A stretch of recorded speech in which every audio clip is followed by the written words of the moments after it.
የመተማመን የመነጋገርና የመደማመጥ ልጓሙ የሚጠብቅበት ኢትዮጵያውያን ለኖሩት ስለኖሩትና ስለሚኖሩት የሚመክሩበት ከሁሉም የኢትዮጵያ ማዕዘን ወጥተው ስለ ሀገራቸው ሰላም ስለ ልጆቻቸው ቀጣይ ጣፋንታ እየተመካከሩ ነው። በዚህ ጉዞ ግን አንዱ ብቻ የሚናገር ሌላኛው የሚያደምጥ አይደለም። ስለ ሌላኛው ቁስል ያኛው ገዶት ቁጭ ብሎ የሚያደምጥበትም ጭምር እንጂ። ምክክር ከስሙ እንደምንረዳው መናገር ብቻ ሳይሆን መመካከር፣ መደማመጥ፣ መግባባትና የጋራችንን መወሰን የወደፊት ራዕይ መተለምና የጋራ የነገ ኢትዮጵያን መገንባት ነው።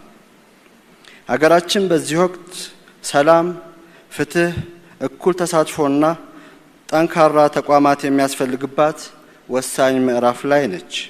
ስለዚህ የሀገራዊ ምክክር ሂደቱ ልዩነቶቻችንን በምክክርና በመግባባት ለመፍታት ጠቃሚ መድረክ ነውና በተረካችን እንደ ትልቅ መልካም እድል ቆጥረ ነው ልንጠቀምበት ይገባል። ለጉባኤው ስምረት በርካቶች የበኩላቸውን ተወጥተዋል። የኢትዮጵያ ሲቪል ማህበረሰብ ድርጅቶች ምክር ቤትም ከባለድርሻ አካላት መካከል ይጠቀሳሉ። በሂደቱ የመሃል መንገድን የምታሳዩ፣ የመተማመንን ድልድይ የምትገነቡ፣ የተገለሉ ድምጾችን የምታወሱ፣ የመግባባት ባህልን የምታጠናክሩ፣ ሰላማዊ ምክክር እንዲኖር የምትታትሩ ናችሁ።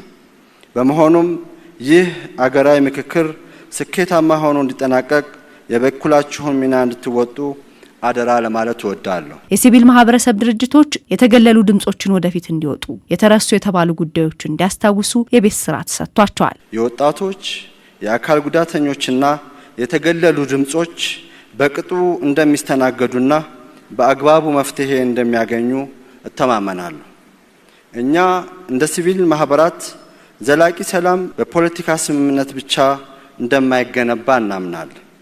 የሲቪል ማህበራት ለፖለቲካ ያልወገኑ፣ ለትርፍ ያልተቋቋሙ መሆኑን በመረዳት የሲቪል ማህበራት ተወካዮች በዚህ የምክክር ሂደት ልዩ ሚና ያላችሁ መሆኑን መገንዘብ ያስፈልጋል። የተቃና መንገድ የሰመረ ህይወት በኢትዮጵያ ሰማይ ላይ እንዲሰፍን የህዝብ ባለአደራን የወሰዱ ተመካካሪዎች የራሳቸውን ሚና መወጣት ይገባቸዋል።